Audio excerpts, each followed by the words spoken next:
In the forgotten annals of history, where ink has faded and parchment has turned to dust, lie stories that the living were never meant to remember. These are tales written not in triumph, but in tears and blood, chronicles of crowns that became burdens and thrones that served as tombs. Tonight, we journey back to one such forsaken kingdom, a place of breathtaking beauty that became a stage for the ugliest of human sins. We speak of the kingdom of Veridia, a realm whose heart was shattered by a single, gilded chalice. This is the story of a king's insatiable hunger, a queen's silent suffering, and the princess who paid the price for their broken vows. It is the dark and tragic tale of the poisoned bride, a specter of betrayal whose ghost is said to still wander the halls where her dreams and her life were so cruelly extinguished. Listen closely to the wind that whispers through these ruins, for it still carries the echo of a promise that turned to poison. Before the shadows consumed him, he was King Thuron, the Lion of the North. His story did not begin in the opulent halls of a grand palace, but on the blood-soaked fields of a fractured land. Thuron was the son of a minor lord, born with a fire in his eyes and a destiny he intended to seize by force. He carved his path to power with a will of iron and a blade of steel, uniting warring clans under a single banner. He was a man of immense charisma and brutal efficiency, a leader who could inspire loyalty with a single speech and enforce it with a single command. The people saw in him a savior, a king who would deliver them from an age of chaos and into an era of prosperity. They offered him their swords, their gold, and their devotion, placing upon his head a crown he had earned through grit and strategy.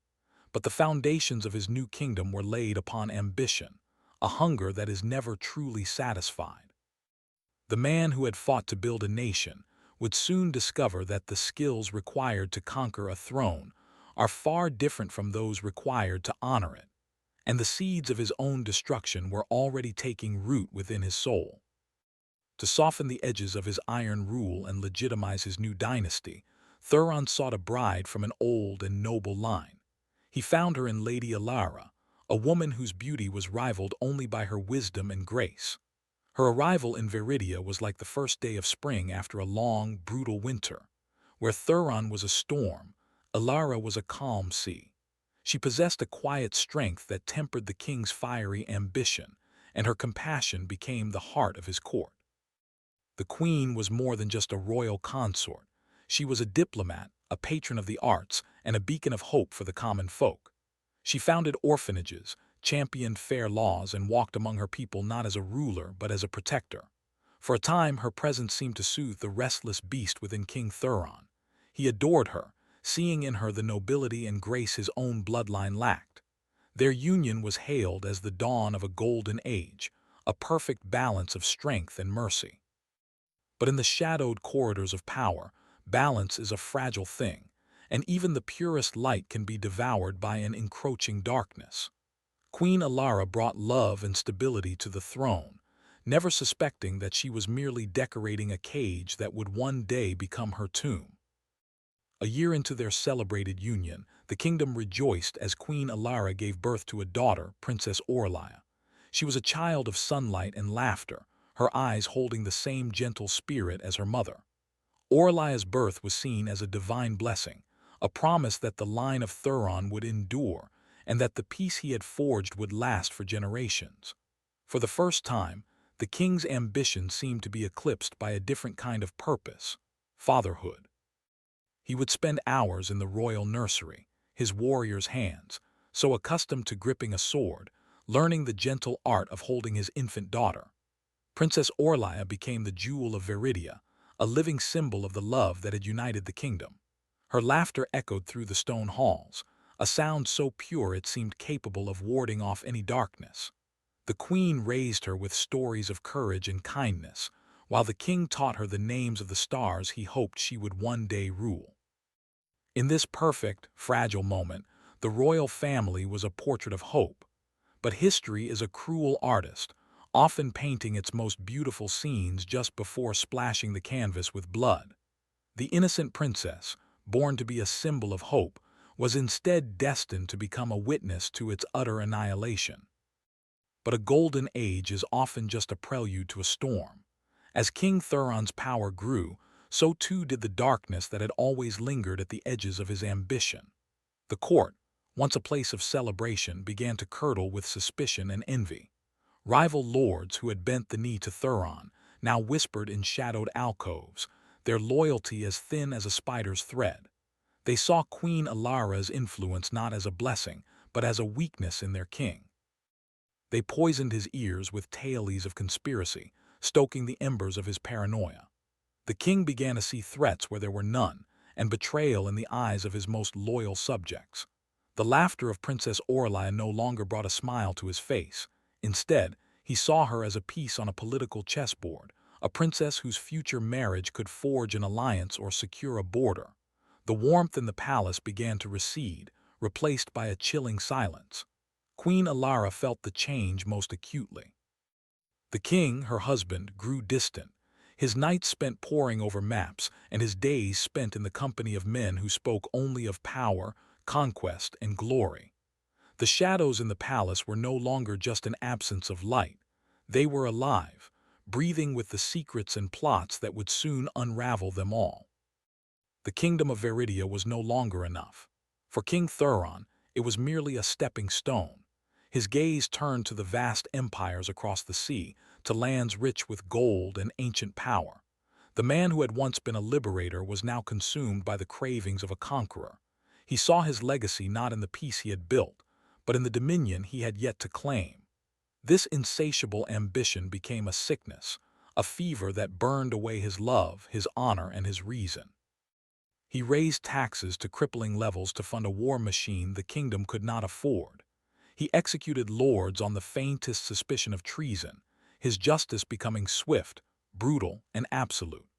The pleas of Queen Alara for moderation were dismissed as naive sentimentality. She begged him to consider the welfare of his people and the happiness of their daughter, Princess Orlaia, but her words were like rain against a fortress wall. He saw her wisdom as an obstacle, her compassion as a threat to the ruthlessness he believed was necessary to achieve greatness. The Lion of the North was becoming a tyrant, a king who demanded not loyalty but fear.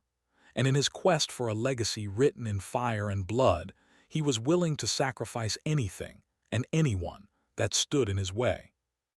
While the king plotted his wars, the queen waged her own silent, desperate battle. Her life in the palace became one of gilded sorrow, an existence trapped between her love for her husband and the monster he was becoming. The court that once celebrated her now shunned her, their loyalties shifting to the king's new, ruthless favorites. She was isolated, her chambers a lonely island in a sea of conspiracy. Her nights were sleepless, filled with the echoes of hushed arguments with the king, his voice cold and sharp, hers pleading and broken. She cried her tears in secret, knowing that any show of weakness would be used against her. Her only solace was Princess Orlaia, but even that was tainted with terror. She watched her daughter grow, her innocent heart oblivious to the poison seeping into the foundations of their home. The queen lived in constant fear for Orlaia's future, trapped in a kingdom ruled by a man she no longer recognized. She knew the secrets that festered within the palace walls, the secret alliances, the hidden cruelties, the mounting discontent among the people. She was a prisoner of her own crown, forced to wear a mask of serene composure while her heart was breaking, a silent witness to the slow, agonizing death of the kingdom she had sworn to protect. Princess Orlaia blossomed into a quiet, thoughtful girl, but the sunlight of her infancy had long since faded. Her life was no longer filled with garden games and her mother's gentle songs. Instead, it was dictated by a rigid schedule of lessons in diplomacy, history, and statecraft. King Thuron saw her not as his daughter, but as his most valuable political asset. Her every move was calculated, her friendships curated, her future planned not for her happiness, but for the advantage of the crown. The princess was a pawn in her father's great game, her fragile destiny resting on the whims of his ambition. She felt the chill between her parents, a silent war that was fought in long, tense dinners and averted gazes. She would often find her mother, Queen Alara, staring out of windows with a profound sadness in her eyes, a sadness she could not yet understand but felt deep in her bones. Orlia's innocence became a burden in a court where sincerity was a fatal flaw. She was a fragile flower trying to grow in the shadow of a dying tree, her world shrinking until it was nothing more than the cold stone walls of a palace that had forgotten how to be a home. Her fate was being written in blood and ink, and she was powerless to change a single word. With the force of a thunderclap, to secure a powerful alliance for his impending wars, King Thuron made a decision that would shatter his family and his kingdom forever. He agreed to a political marriage with the daughter of a powerful emperor from across the sea, a princess named Seraphina. This alliance would bring him ships, soldiers, and legitimacy on a scale he had only dreamed of. But there was one condition: he must make this new princess his queen. The forbidden secret was now spoken aloud in the throne room. Queen Elara was to be formally set aside, stripped of her title, and relegated to a secluded wing of the palace. The woman who had given him a daughter and the love of his people was to be discarded like a worn-out banner. When Elara confronted him, her voice trembling with disbelief and betrayal, he was unmoved. He spoke not of love or loyalty, but of necessity and power. The kingdom, he declared, required a stronger queen for the wars to come. In that moment, Queen Elara saw the truth with horrifying clarity. The man she loved was gone, replaced by a king whose heart had turned entirely to stone. The announcement sent shockwaves of horror through the court and the kingdom, a betrayal so profound that it was an open declaration of war on his own past. The wedding day was a grotesque spectacle. The palace was decorated with the banners of a foreign power, and the air was thick with a tension so palpable it felt like a shroud. The new bride, Princess Seraphina, was beautiful but cold, her eyes holding the glint of imperial arrogance. King Thuron stood beside her, his face a mask of triumph, oblivious to the simmering rage of his own people who still loved their true queen. From a darkened gallery, Queen Elara and a terrified Princess Orlia watched the ceremony. At the wedding feast, the toasts began. The king raised his cup to his new alliance, his new bride, his glorious future. Princess Seraphina, the new queen, smiled, lifted the ceremonial golden chalice to her lips, and took a deep drink. A moment of silence passed. Then her eyes widened in shock. She choked, a strangled gasp escaping her throat as she clutched at her neck. Dark foam frothed on her lips. She collapsed to the floor, her body convulsing violently. Panic erupted. The feast descended into chaos, a maelstrom of screams and accusations. The poisoned bride of the king was dead, and in the heart of the storm, King Thuron's grief instantly curdled into pure, unadulterated rage. His eyes, wild and paranoid, scanned the room and fell upon the gallery where his wife and daughter stood, frozen in horror. King Thuron's wrath was swift and merciless. Blinded by fury and fueled by the whispers of his conspirators, he needed a scapegoat, and he found one in the woman he had already betrayed. Guards stormed Queen Elara's chambers that very night, dragging her from her bed.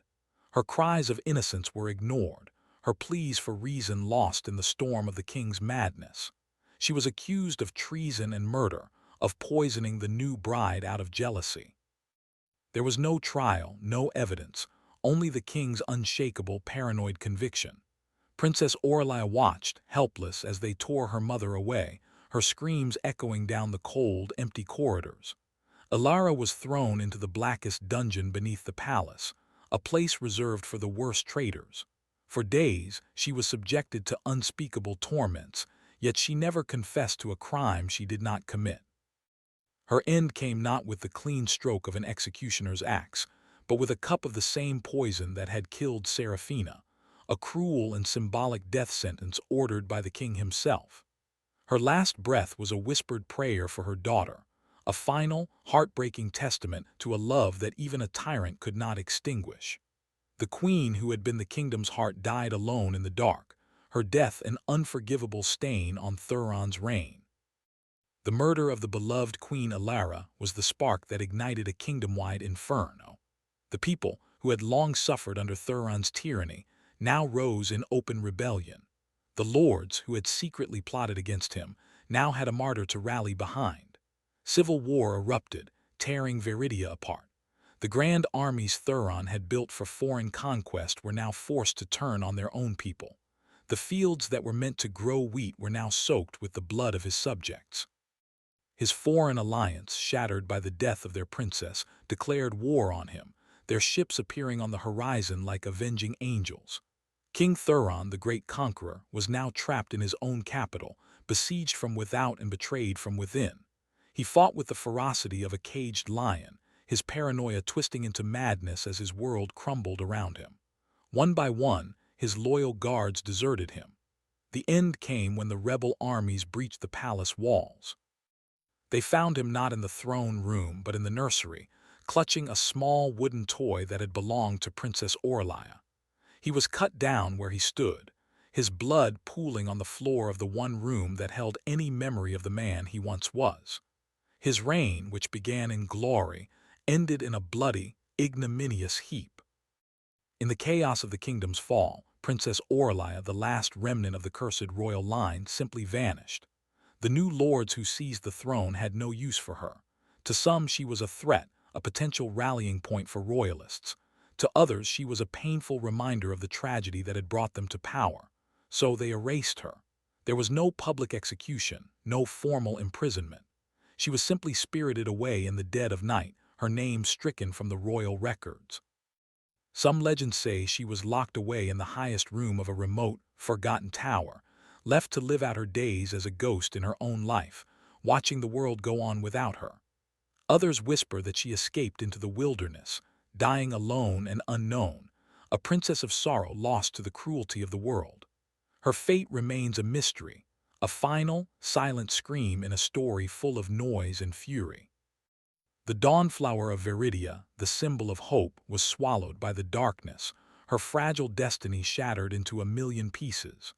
Whether she died quickly or faded slowly, her end was the same. She was alone, forgotten, and a victim of a war she never chose, paying the ultimate price for the sins of her father.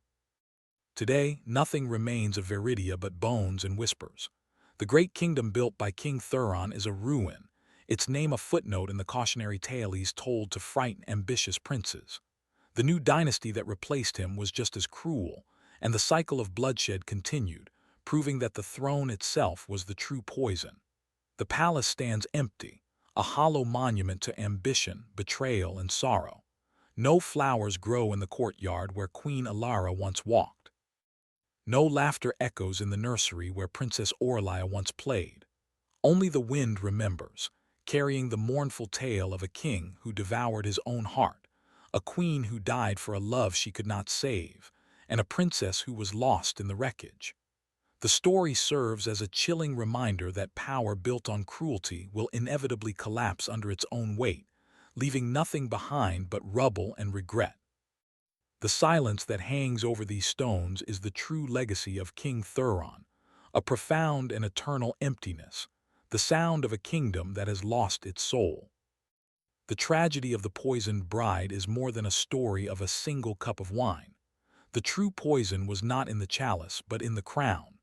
It was the poison of unchecked ambition, of paranoia that masqueraded as strength, and of a hunger for power so ravenous it consumed love, loyalty, and innocence. It teaches a brutal and everlasting lesson, that the throne of a king can become his gallows, the crown his tombstone, and the legacy he sought to build in stone and steel can be washed away by a single tide of blood and tears. The greatest empires are not felled by foreign armies, but rot from within, starting in the corrupted heart of a single ruler. The story of Veridia is a testament to this dark truth, a permanent scar on the face of history, proving that even the brightest of kingdoms can be plunged into an endless night from which they never awaken. History bleeds, and its echoes are written in the cries of kings, queens, and lost princesses. This was the Fear Room. Don't forget to subscribe and like for more dark history tales.